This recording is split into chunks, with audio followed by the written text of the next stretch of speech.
E agora, dando continuidade ao nosso programa, nós temos um entrevistado aqui, né, Larissa? E já estamos na presença dele, ele está aqui nos estúdios da Fã FM. A gente vai entrevistar a partir de agora aqui no Jornal da Fã o engenheiro de produção e professor André Gabilow sobre o tempo médio de vida das empresas no Brasil e aqui em Sergipe. Seja muito bem-vindo, André. Jornal da Fã. Entrevista. Obrigado, Antônio. Obrigado, Larissa. Obrigado a todos os ouvintes. Prazer mais uma vez estar aqui presente com vocês. Bom, Gabriel, Aracaju se notabilizou por ser um local muito rápido para abertura de empresas. E se notabilizou isso nacionalmente, né? Mas abrir a empresa, a gente pode dizer até que é fácil. O difícil é mantê-la aberta, né? Essa morte prematura das empresas é um grande problema ainda aqui no Brasil. Naturalmente. E isso é devido a uma série de fatores. Mas o principal deles, aquele que talvez a gente chame mais atenção, é a ausência de gestão, né? Todo empresário, ele nasce com um desejo muito claro. Boa parte, né, a característica empreendedora do nosso país, ela está associada muito a uma necessidade. Eu não empreendo porque eu fui formado para empreender. Eu empreendo porque eu tenho necessidade, né? Muitas vezes falta emprego, nós temos uma taxa altíssima de desempregados, e isso leva naturalmente as pessoas a querer fazer algo, até mesmo para uma sobrevivência. E isso também leva, né, a esse pequeno empreendedor ou empresário naturalmente iniciante a uma série de falhas. E a principal dela, a necessidade de fazer gestão. Então, sem gestão, a gente não consegue, né, manter esse empresário por muito tempo no mercado. O que podemos dizer que acaba matando essa empresa? É a concorrência que é muito grande, como você falou, a falta de gestão. Quais são as outras ocorrências, as outras características que acabam derrubando, né, e acabando com as empresas aqui no Brasil? Há uma clareza em relação à caixa, né? E a gente sempre fala que caixa é rei. Muitas vezes a gente não tem resultado, né? Quando a gente olha para o aspecto financeiro, mesmo não tendo um resultado muito claro naquele mês, mas se eu tenho fluxo de caixa positivo, isso significa dizer que nós temos ainda uma sobrevida, né? Eu tenho condições de regular a empresa para ela suportar um período um pouquinho mais difícil, né, de crise. Olhando ou saindo pela ótica financeira, mas voltando os olhos agora para a área operacional, nós precisamos também ter saúde operacional. A nossa capacidade de entregar aquilo que a gente promete, a nossa saúde comercial precisa estar muito, né, consciente de um resultado que precisa ser alcançado. Então, nós temos que ter capacidade de venda, né, capacidade de ofertar um produto ou um serviço que o cliente deseja ou que ele possui necessidade. E esse é um aspecto muito forte, porque nem sempre a gente entende qual é a necessidade do cliente ou qual é o desejo. E a gente parte do princípio que nós temos essa percepção muito clara. E nem sempre isso é fato. Então, acho que esse entendimento sobre o que vender, como vender, em que momento vender, com que frequência vender, é extremamente importante para que a minha operação entregue e o meu fluxo financeiro ele seja o mais ideal possível.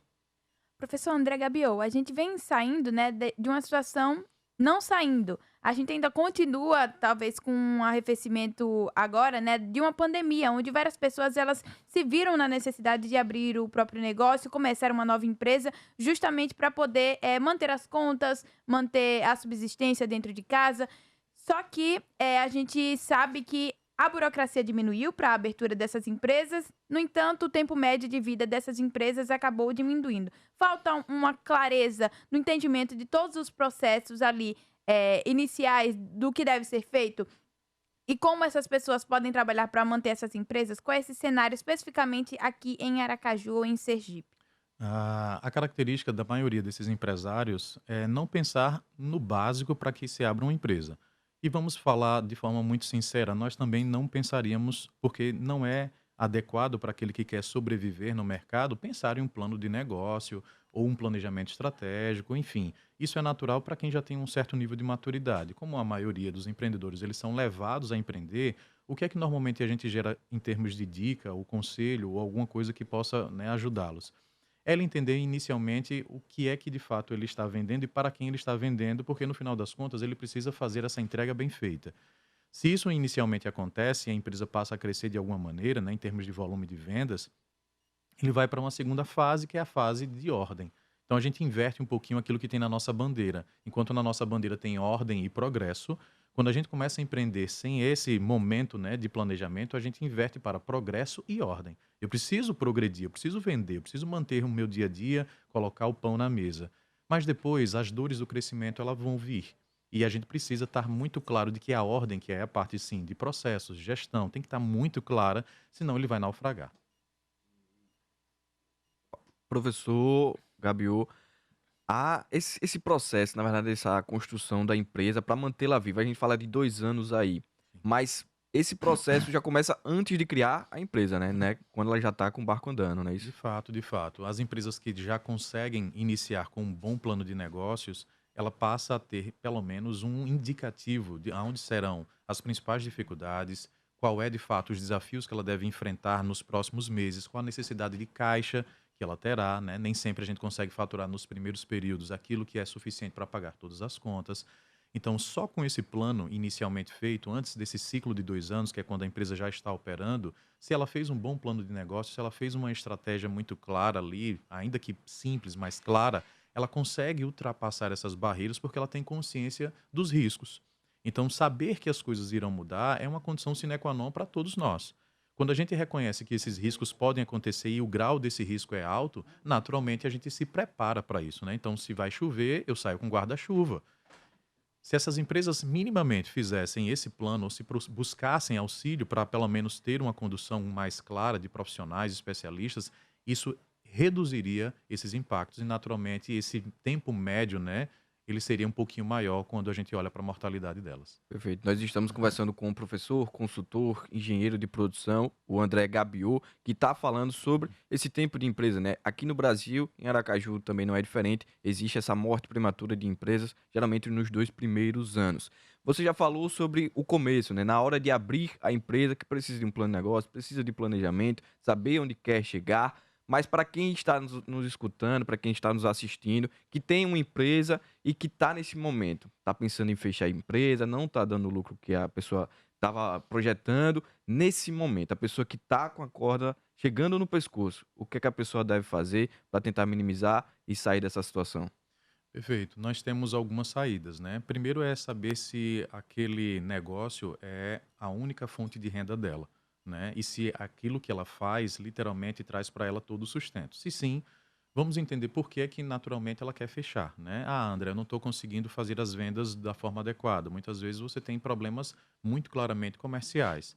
Ah, André, é porque eu assumi dívidas e essas dívidas elas estão, né, sufocando, né, a minha empresa. Mais uma vez, eu tenho um problema financeiro. É possível resolvê-lo a curto prazo? Se eu consigo resolver ele a curto prazo, talvez iniciativas, né, indicativos de que eu posso ainda manter essa empresa, né, vamos dizer assim, renegociando dívidas, fazendo a ação comercial ser mais pujante, eu consigo tirar ela da urgência ou da emergência e trazê-la para a normalidade. Agora, se nós já estamos em uma fase aonde a empresa já está, né, além daquilo que é possível fazer para retomar o barco, o esforço, a energia, o gasto de energia é muito alto e eu não vou ter condições nem financeiras nem psicológicas de tocar isso, naturalmente a gente prefere então encerrar as atividades e passar para um novo ciclo que pode ser muito melhor do que o atual que ela está vivendo.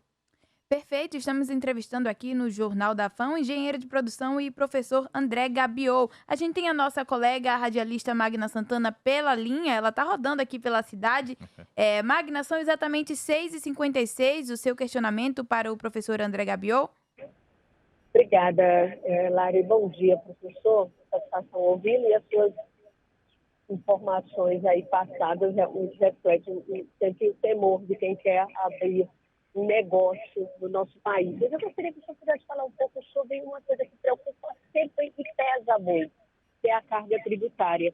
E eu acredito que muitas vezes, por conta disso, algumas pessoas precisam manter-se na informalidade, que também não é bom, né, porque traz também, eu acredito, sempre consequências para a economia. Se eu pudesse falar um pouco sobre isso, e quais as expectativas, já que nós estamos num novo governo que durante a campanha fez muitas promessas em relação a isso. E o empresariado está atento também a isso, a cobrança de uma reforma tributária. Isso impacta também, meu questionamento outro, a esses pequenos, as pessoas que estão, e na pandemia a gente recebeu um estímulo muito grande, muitos negócios surgiram, muitas pessoas começaram a empreender. E isso é uma coisa muito positiva, pessoas descobriram talentos, mas ao mesmo tempo, muitos ainda na informalidade, muitos por falta de orientação, muitos com receio do que eu disse que é essa carga tributária. Se eu pudesse fazer um apanhado disso, por gentileza. Muito bom, Magna. Olhando pela ótica, são dois grandes pontos, né? Olhando aí pela ótica do novo governo e até mesmo do anterior, né? Nós temos algumas iniciativas que são sempre grandes desafios para todo e qualquer governo, porque em termos, né, de evolução, né, da administração pública, nós precisamos de receita para manter o país em funcionamento. Então, quando a gente fala de carga tributária, no final das contas, desonerar quem faz o pagamento dessa carga é naturalmente reconhecer que o governo talvez tenha menor nível de recursos para investir em qualquer outra coisa, né? Então, a dicotomia está, bom, se eu desonero, naturalmente eu tenho menor receita. Da onde é que eu tiro essa receita que eu não tenho hoje, né, para fazer com que todas as outras áreas performem como deveria performar?